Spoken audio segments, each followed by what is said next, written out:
Hello everyone, আসসালামু আলাইকুম। Welcome back to my channel Bangladeshi blogger মমনুর। আই হোপ সবাই ভালো আছেন। আমরাও আলহামদুলিল্লাহ ভালো আছি।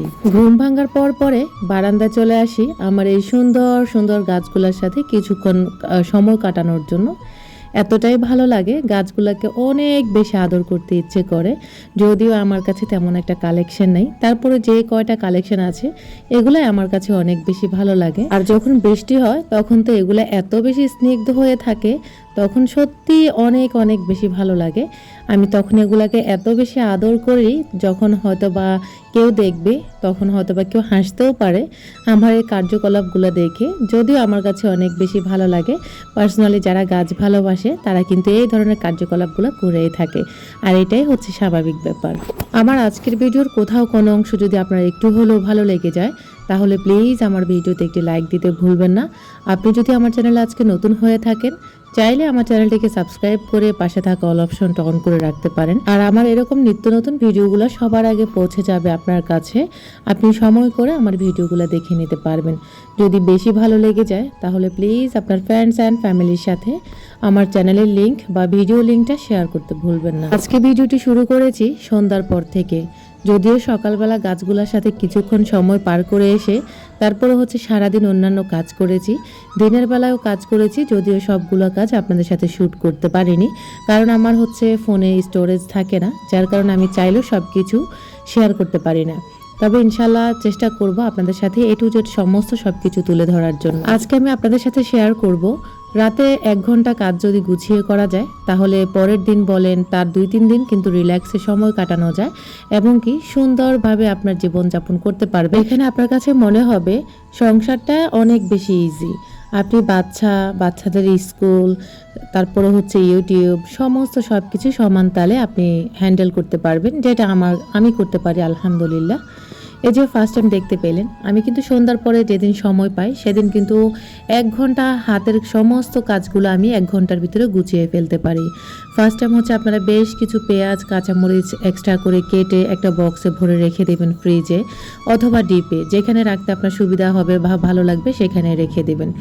সেই সাথে কিন্তু আপনি চাইলে পরের দিনের জন্য যদি আপনার বাচ্চার স্কুলের একটু ইটা বেশি থাকে বা স্কুলে নিতে হবে আনতে হবে সেরকম যদি থাকে, বা বাচ্চার এক্সাম চলতেছে, আপনি দিনের সময়টা একটু কম পাবেন, তাহলে রাতের বেলা আপনি এভাবে ডাল রান্না করে রেখে দিতে পারেন। শুধু ডাল না, যে কোনো তরকারি আপনি রান্না করে রাখতে পারেন। তো আমি আসলে আজকে কিন্তু রাতে আমার রান্নাটা হচ্ছিল, যার কারণে হচ্ছে আমি ডালটা রান্না করেছি। তো নিশ্চয় হয়তো বা আপনারা দেখে বুঝতে পেরেছেন। যাই হোক, এখন হচ্ছে এই যে দেখতে পেলেন আমি কিন্তু এগুলা যখনই সময় পাইছিলাম তখন ব্লেন্ডার করে তারপর হচ্ছে আমি এভাবে আইস কিউবের মধ্যে ভরে রেখেছিলাম, আর সুন্দরভাবে হচ্ছে এগুলো আইসও হয়ে গেছে। এখন আসলে দিনের বেলা চাইলে হাতের এই ছোট ছোট কাজগুলো কিন্তু চাইলেও করা যায় না, কারণ দিনে এমনও অগণিত কাজ হয়ে থাকে যেগুলো আমাদের কল্পনার বাইরে থাকে। এই যে আজকে দিনে কাজ করব না, কিন্তু এত এত কাজ থাকে যেগুলো কিন্তু মুখে বলা যায় বা হয়তো বা চোখে দেখা যায়, হয়তো বা মুখে বলা যায় না। এমন হাজারো কাজ থাকে। তো ওই হাজারো কাজের ভিতরে ডুবে গেলে এই ছোট ছোট কাজগুলো কিন্তু থেকেই যায়। তো আমি যখন সন্ধ্যার পরে সময় পাই তখন কিন্তু আমি আমার এইভাবে সমস্ত কাজগুলোকে গুছিয়ে রাখতে পারি। আর মাত্র 1 ঘন্টা যদি আপনি সময়টা দেন তাহলে ইনশাল্লাহ আপনার পরের দিন বলেন 2 থেকে 3 দিন আপনি অনায়াসে রিল্যাক্স মোডে থাকতে পারবেন। এই যে দেখতে পেলেন আমি হচ্ছে আইস কিউবগুলোকে বের করে, মানে আদার কিউবগুলোকে বের করে এরকম একটা বক্সে ভরে রেখেছিলাম। তো এখন আমার প্রয়োজন অনুযায়ী আমি যখন যা লাগবে তা হচ্ছে রান্নাতে ব্যবহার করতে পারবো। আর এখন আমি বেশ কিছু যে পেঁয়াজ কেটেছিলাম দেখেছিলেন, সেখান থেকে আমি কিছু পরিমাণ পেঁয়াজ এখানে আইস কিউবের মধ্যে রেখে দেবো। আর এগুলোকে আমি এভাবে আইস করে রেখে দেওয়ার কারণ হচ্ছে আপনি ভাজি বলেন, ডাল বলেন, যে কোনো তরকারিতে বলেন, আপনার প্রয়োজন অনুযায়ী আপনি নিতে পারবেন। তো এভাবে হচ্ছে আমি ডিপে রেখে দিয়েছিলাম, আর যেগুলো হচ্ছে বক্সে রাখছিলাম ওগুলো নর্মালি রেখেছি, কারণ আমার প্রায় 5 থেকে 6 দিন চলে যাবে অনায়াসে এই পেঁয়াজগুলো, কারণ আমি বেশ কিছু পরিমাণে পেঁয়াজ এবং কাঁচামরিচ কেটে নিয়েছি। আর ওই সাইডের কাজগুলো করতে করতে আমার কিন্তু ডালগুলা প্রায় বলক চলে এসেছে। সেই সাথে কিন্তু একটা কাজ করতে গেলে হাজারটা বলা যায় বা অনেকগুলো থালা বাটি অন্যান্য সরঞ্জাম বের হয়ে যায় বা ময়লা হয়ে যায়। এই যে সিঙ্কে অনেকগুলাই বের হয়ে গেছে। এ পর্যন্ত আমি কতগুলা ধুয়েছি বা কতবার ধুয়েছি তার কোনো হিসাব নেই, কিন্তু আপনাদেরকে বোঝানোর ক্ষেত্রে আমি কিন্তু অল্প স্বল্প কিছু এখানে ধুয়ে আপনাদেরকে দেখাচ্ছি। যাই হোক, এই যে সমান তালে কিন্তু কাজগুলো করাটাও কিন্তু একটা বলা যায় আপনার আর্ট। তো সংসারকে গুছিয়ে করাটাও একটা আর্ট, কারণ অনেকে হচ্ছেন সংসারকে গুছিয়ে করতে পারেন না। সংসারকে আসলে গুছিয়ে করা আমার কাছে তেমন একটা কঠিন মনে হয় না। শুধুমাত্র আপনার রান্নার সরঞ্জামগুলো যদি থাকে বা বাজারঘাট মাছ তরি তরকারি যদি থাকে, এগুলো আসলে করাটা আমার মনে হয় কোনো ব্যাপার না। সংসারের কাজগুলো করতে বেশ ভালো লাগে, আর ভালোবাসার সহিতে কিন্তু আমি আমার সংসারের কাজগুলা প্রতিটি কাজ গুছিয়ে করি। আর আপনি আপনার সংসারকে যত বেশি ভালোবাসবেন ততটাই আপনি হচ্ছে সংসারকে গোছাতে পারবেন। আর আপনি যদি সংসারকে অবহেলা করে থাকেন তাহলে কখনোই আপনি আপনার মনের মতো করে সংসারকে একটা সুন্দর রূপ দিতে পারবেন না। আসলে এগুলো হচ্ছে নিজের একান্ত ব্যক্তিগত ব্যাপার, যার আসলে আমি বলবো রুচিবোধ যেমন। একটা সুন্দর পরিপাটি সংসার কিন্তু সুন্দর মন মানসিকতার পরিচয় দেয়, এবং কার রুচিটা কেমন রুচিশীলতার পরিচয়টা দিয়ে যায়। যাই হোক, আপনাদের সাথে কথা বলতে বলতে কিন্তু আমি রান্না বান্নাও করছি, ভাতও বসিয়ে দিয়েছিলাম, ডালও হয়ে গেছে, আর সাথে কিন্তু আমি আমার কিচেনটাকেও গুছিয়ে নিচ্ছি। সকালবেলা আল্লাহ যদি বাছা রাখে, ঘুম থেকে উঠলে আমি দেখব আমার কিচেনটা একদম পরিষ্কার পরিচ্ছন্ন। আর এরকম পরিষ্কার পরিচ্ছন্ন কিচেনে কিন্তু রান্না বান্না করতে তখন কিন্তু অনেকটাই ভালো লাগে, আর রান্নার টেস্টটাও অনেক বেশি মজার হয়। আমার আজকে কোনো তরকারি ছিল না, যার কারণে হচ্ছে আমি ডালটা রান্না করে নিয়েছি। যাই হোক, আজকে দিনের বেলা আমি রান্না করিনি, যার কারণে আমি রাতের বেলায় হচ্ছে সমস্ত কাজ গুছিয়ে নিয়েছি, রান্না বান্না সমস্ত সব কিছু। তো সকালবেলা কিন্তু অনেক সময় আলসেমি লাগে যে আজকে একটু মানে দেরি করে উঠবো, বা বাচ্চাদেরকে নিয়ে তাড়াহুড়া করে বের হতে হবে, বা হাজব্যান্ডও খুব তাড়াহুড়া করে কাজে বের হয়ে যায়। তো সেই কারণে হচ্ছে আমি চেষ্টা করি প্রায় সময় হচ্ছে পরোটা এভাবে বানিয়ে ফ্রোজেন করার জন্য। তো ফ্রোজেনটা হয়তো বা আপনারা দেখে বুঝে নেবেন। আজকে আমি আপনাদের সাথে পরোটা ফ্রোজেন কিভাবে করে সেটাই শেয়ার করছি।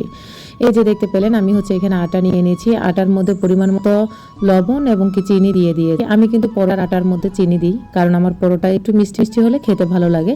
পরোটা বলেন বা রুটি বলেন, একটুখানি চিনি দিয়ে দিবেন, দেখবেন মানে স্বাদটা কিন্তু ভালোই লাগে। যাই হোক, আমি কিন্তু আটাটা করে নিয়েছি ফুটন্ত গরম পানি দিয়ে। অনেকে হচ্ছে আটা ফুটন্ত গরম পানি দিয়ে করে না। আমি কিন্তু সব সময়, আপনারা হয়তো বা যারা আমার পুরনো ভিউয়ার্স আছেন তারা জানেন, আমি সব সময় ফুটন্ত গরম পানি দিয়ে আটাগুলো করতে পছন্দ করি। যাই হোক, একদম সুন্দর মতো আমার মনের মতো কিন্তু আমি পরোটা বানাতেও পারি। যাই হোক, মাশাআল্লাহ, এখন হচ্ছে আমি পরোটাকে বেলে নেব। তো আজকে কিন্তু 4 কোনা করে পরোটা বানাবো, যার কারণে একদম রুটির সাইজ করে নিয়েছি। করে এখন হচ্ছে অল্প স্বল্প কিছু তেল দিয়ে তার উপরে বেশ কিছু পরিমাণে হচ্ছে আমি আটা ছিটিয়ে দিচ্ছি। আর এই আটাগুলো ছিটিয়ে দিলে পরোটার মধ্যে সুন্দর একটা লেয়ার বসে, খেতে কিন্তু অনেকটা মজার হয়। এই যে দেখতে পেলেন, আমি কিন্তু বেশ কিছু পরিমাণে পরোটা ডো করে নিয়েছি। তো এগুলা চাইলে আপনারা এভাবেও হচ্ছে একটা বক্সে ভরে উপর থেকে সামান্য একটু আটা ছিটা দিয়ে ঢাকনাটা লাগিয়ে অবশ্যই একটা এয়ারটাইট বক্সে রাখবেন। রেখে আপনারা কিন্তু এভাবেও ফ্রিজে ফ্রোজেন করতে পারেন ডিপে, বা নর্মালও বেশ কিছুদিন রেখে আপনারা খেতে পারেন। 3 থেকে 4 দিন এভাবে রাখতে পারেন। যাই হোক, আমি কিন্তু সমস্ত পরোটা বেলেও ফেলেছি অফ ক্যামেরায়। তো এখন দেখতে পেলেন আমি হচ্ছে একটা বলা যায় র্যাপিং পেপার বলতে একদম ফ্রোজেন পরোটার সাথে যেই পেপারগুলো থাকে, বা হালকা যে প্লাস্টিক টাইপের কাগজগুলো থাকে, সরি কাগজ না, প্লাস্টিক টাইপেরই হয় এগুলাকে, আসলে আমি কি বলবো জানি না, তবে র্যাপিং পেপারে বলা যায়।